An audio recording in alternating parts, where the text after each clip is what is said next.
Hello বন্ধুরা, মিতালির রান্নাঘরে তোমাদের সবাইকে স্বাগত। আজ আমি আবারও চলে এসেছি তোমাদের সঙ্গে শেয়ার করতে দারুণ স্বাদের ধনেপাতা দিয়ে ডিম কারি দেব। তার জন্য আমি এখানে নিয়েছি 6টা ডিম আর 2টো আলুকে 4 টুকরো করে নিয়েছি। এবার একটা কড়াই নিয়েছি, তার মধ্যে কিছুটা নিয়েছি জল। এবার একে একে ওই জলের মধ্যে ডিম আর আলুগুলো দিয়ে ঢাকা দিয়ে সিদ্ধ করে নেব।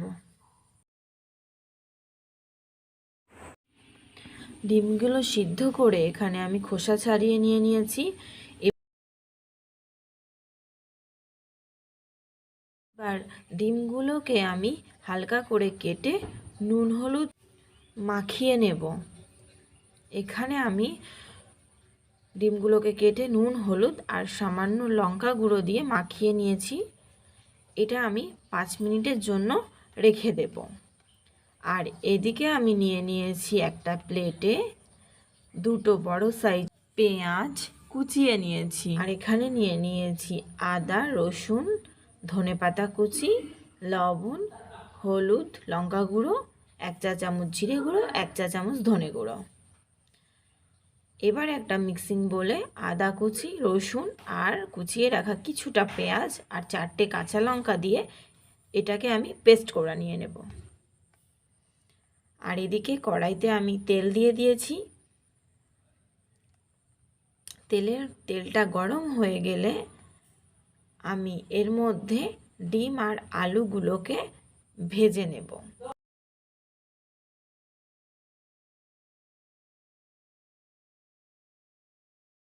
ডিম আর আলুগুলোকে ভেজে আমি তুলে নিয়েছি। এবার ডিম আর আলু ভেজে রাখা ওই তেলের মধ্যে আমি দিয়ে দেব গোটা গরম মশলা, একটা তেজপাতা আর একটা শুকনো লঙ্কা। এবার এই গোটা মশলাগুলোকে আমি একটু তেলে নেড়ে নেব। তারপর আমি দিয়ে দেব এর মধ্যে কুচানো পেঁয়াজগুলো।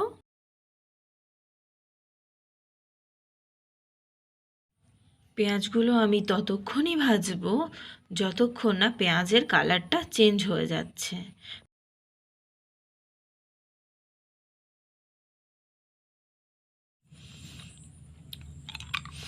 আপনারা দেখতেই পাচ্ছেন আমার পেঁয়াজের কালারটা চেঞ্জ হয়ে গেছে।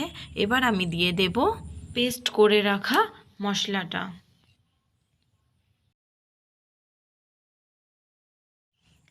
পেঁয়াজ আর মশলাটা আমি ভালো করে মিশিয়ে নেব।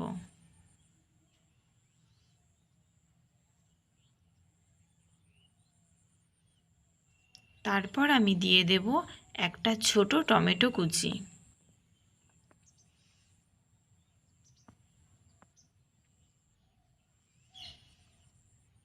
এবার আমি এর মধ্যে দিয়ে দেব 1 চামচ লবণ, 1 চা চামচ হলুদ, 1 চা চামচ লঙ্কা গুঁড়ো, 1 চা চামচ জিরে গুঁড়ো আর 1 চা চামচ ধনে গুঁড়ো। লবণ আর লঙ্কা গুঁড়োটা আপনারা আপনাদের স্বাদ মতন দেবেন।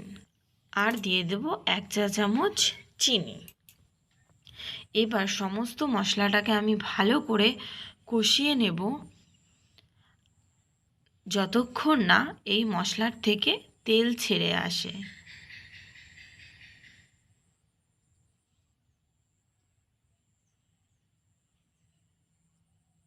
মশলাটা আমার প্রায় হয়ে গেছে, মশলাটার থেকে তেলটা ছেড়ে দিয়েছে। এবার আমি দিয়ে দেব ভেজে রাখা আলু আর ডিম। আলু আর ডিম আমি দিয়ে দিয়েছি। এবার মশলার সাথে ভালো করে এটাকে কষিয়ে নেব।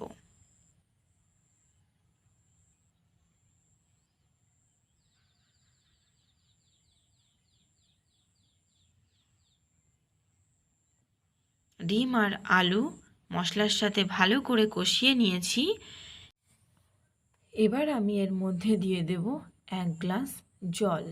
যেহেতু আমি এটা কারি বানাবো ওই জন্য আমি 1 গ্লাস জল দিয়েছি, আপনারা আপনাদের পরিমাণ মতন দিয়ে দেবেন। আর এটা খেতে ভীষণই টেস্টি হয়েছিল। আপনারা অবশ্যই ট্রাই করবেন আর আমাকে অবশ্যই জানাবেন আপনাদের কেমন লাগলো। আমার ডিম কারিটা রেডি হয়ে গেছে।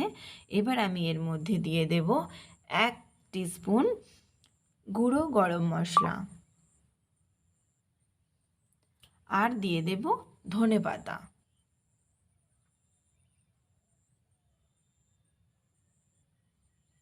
এবার আমি এটাকে ঢাকা দিয়ে কিছুক্ষণ রেখে দেব।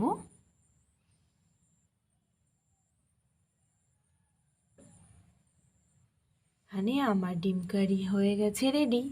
গরম গরম ভাতে কিংবা রুটি দিয়ে এটাকে পরিবেশন করুন।